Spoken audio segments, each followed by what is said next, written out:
Hi, this is Rudy Jones of PamelaStateBaseball.com. Welcome to the South Carolina College Baseball video recap for Sunday, June the 1st.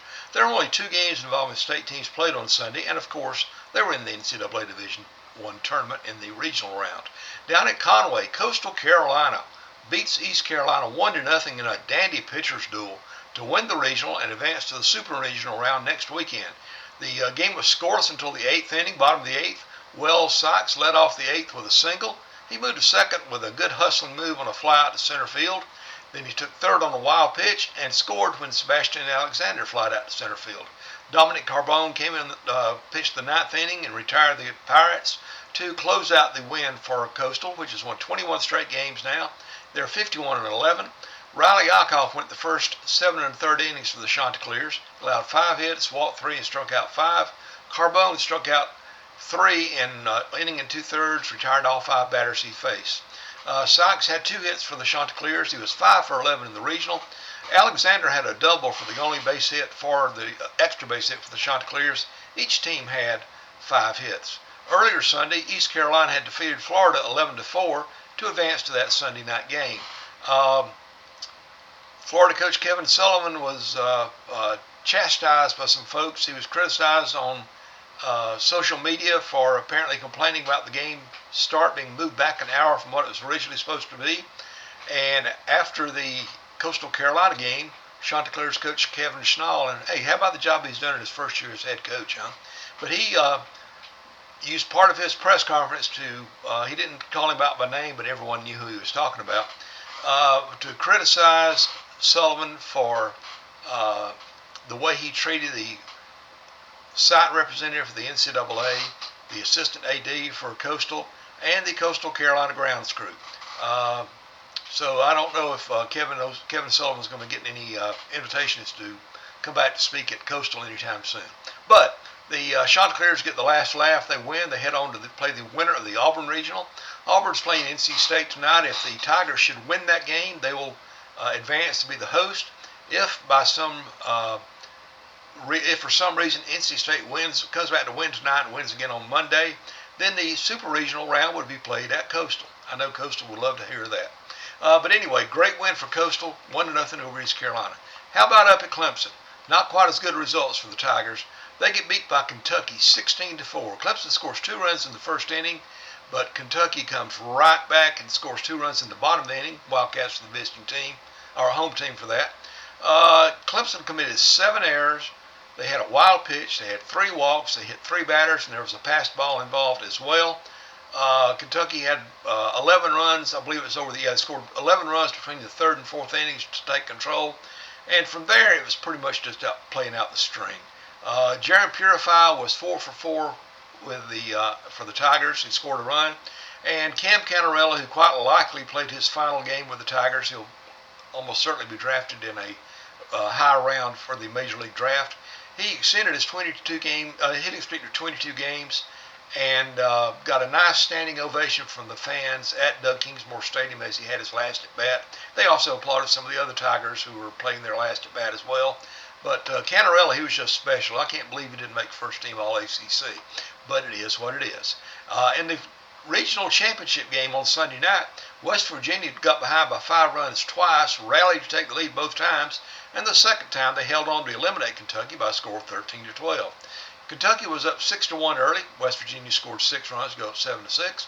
Wildcats rally back and go up 12-7, going to the bottom of the 8th, and that's when the Mountaineers scored another 6 runs to win the game. West Virginia advances to the Super Regional round. They'll be playing the winner of the LSU Regional. And LSU is, of course, if the LSU wins, they will host the Super Regional. If LSU should lose to Little Rock, I don't know how they would set up the Super Regional round. Just keep an eye out for that. In other games on Sunday in other regionals, number 1 seed overall Vanderbilt was eliminated by Wright State 5-4. They got the tying run on base in the 9th inning, but couldn't get it in.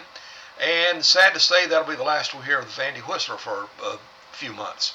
Louisville's playing Wright State on Sunday night to try to win that regional. If Louisville wins it, regional's over. If Wright State wins, they'll play again on Monday. In the Austin Regional, Texas beat Kansas State 15-8 to force another game, advance to a game with Texas San Antonio, which is in the driver's seat. They're playing tonight. If Texas should win that game, they'll play again on Monday. If Texas San Antonio wins that game, then the Roadrunners advance. By the way, going back to Vandy, this marks the first time that a national #1 seed has not at least made it to the regional championship game since they went to national seeds such as that. In the Fayetteville Regional, Creighton beat North Dakota State 11-10, and they're playing Arkansas right now as I speak. If the Hogs win, they advance. Creighton wins, there's another game on Sunday. In the Auburn Regional, NC State rallied late to beat Stetson 17-12. That sent them into a Sunday night game against Auburn. If Auburn wins, Auburn advances. If the Wolfpack wins, they play again on Monday. In the Chapel Hill Regional, Oklahoma got a couple of wins. They blew out Nebraska 17-1, and then they rallied to beat North Carolina 9-5, and they'll be playing a winner-take-all game on Monday at Kerry Boschhammer Stadium. In the Baton Rouge Regional, Little Rock eliminated Dallas Baptist, who some people had as a dark horse to win that regional. Final score was 8-6, and that sent Little Rock on to play LSU on Sunday night. LSU wins, the regional's over. Little Rock wins, play again on Monday. In the Athens Regional, Oklahoma State got a walk-off two-run homer to beat Georgia in an elimination game on Sunday afternoon. Then the Cowboys played Duke. They were trailing 3-2. The third batter in the ninth inning struck out. The ball got away from the catcher, and when the batter ran to first base, he touched the wrong base that you're supposed to do after a strikeout in a wild pitch. Upon review, he was called out. Duke advances to the Super Regional round. In Corvallis Regional, Oregon State beat St. Mary's 20-3, sending them to a Sunday night game against Southern Cal, which is unbeaten in the regional. Same situation as others. Trojans win tonight, it's over. Oregon State wins tonight, they play again on Monday. In the Tallahassee Regional, Mississippi State beat Northeastern 3-2 to advance to the Sunday night game, where Florida State beat Mississippi State 5-2, and that sends the Seminoles on to the Super Regional round. One little note on that, or a couple notes actually. With the Mississippi State season ending, that means that the career of former Furman player Stone Simmons ended. He was the last active former Furman baseball player to be playing college baseball. He and Don Pianto of Michigan State were the only two still active this year after the 2020 season is when Furman dropped baseball. So now there are no former Furman players playing college baseball. And the other note is not long after that game ended, the Mississippi State announced they've hired Brian O'Connor from Virginia to be their new head coach. It'll be interesting to see what happens to Justin Parker, who served as interim coach. He was at USC for a while and stepped up to be interim head coach about 6 weeks ago after former Citadel standout Chris Lemonis was fired by the Bulldogs. Of course, Lemonis took Mississippi State to the national championship in 2021, but it's the situation of what have you done for me lately?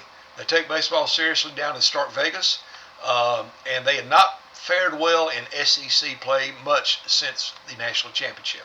So anyway, Virginia will be looking for a coach now. Back to regional action. In the Oxford Regional, Ole Miss beat Georgia Tech 11-9. That was a back and forth game there, a lot of action. And that sent the Rebels into a game against unbeaten Murray State. They're playing tonight. If Ole Miss wins, another game on Monday. If Murray State wins, the regional's over. In the Eugene Regional, Cal Poly beat Utah Valley 7-6 to advance to a game against Arizona.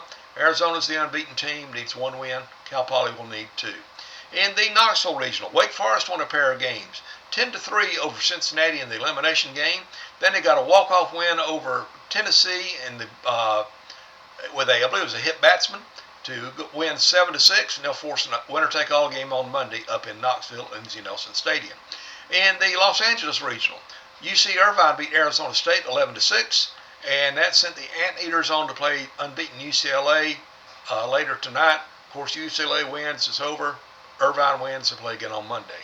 In the Hattiesburg Regional, Hattiesburg beat Columbia 8-1 to send them into a game against Miami on Sunday night. If the Eagles win, they'll play again another game on Monday. If Miami wins that game, the Hurricanes will advance. I will update these final scores for these games on PalmettoStateBaseball.com, and I'll probably tweet out some things too as I go under the handle of Palmetto Base on X. One other note, in the NCAA Division II World Series in Cary, North Carolina. South Atlantic Conference's Lenore Ryan beat Central Missouri 12-9. They're now 2-0 in the tournament. They advanced to the semifinal round on Tuesday. That is it for the South Carolina College Baseball video recap for Sunday, June the 1st. Again, I'll update these other scores at PalmettoStateBaseball.com in the daily scoreboard. I've also updated my Team of the Week. No surprise, Coastal Carolina is the Team of the Week for the second straight week.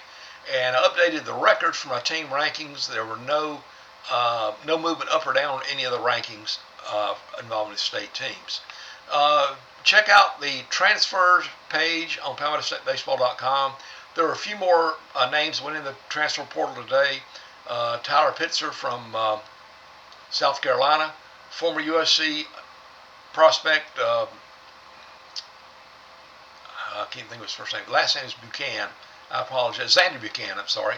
And there were a couple of others at USC got a commitment from a transfer from Jacksonville State. No, from another school, Sanford. Pardon my cat. I don't write down my notes, so I'm having to remember some of this off the top of my head. There are now 70-something players with some kind of a state tie that I have found to be in the transfer portal. You can check that out on the transfers page. You'll see the link to it on the bottom right. It'll say Transfers 2025 at PalmettoStateBaseball.com. Again, this is Rudy Jones of PalmettoStateBaseball.com. I hope you've had a great Sunday afternoon. June the 1st was my 51st wedding anniversary, so my wife and I had a great day. I've been blessed, and she tolerates me during baseball season. I basically go into hibernation in my room to follow baseball, and she's okay with that as long as I pay attention to her outside of baseball season. But again, Rudy Jones, PalmettoStateBaseball.com. I hope you enjoy this. Have a great night. Remember, Jesus loves you.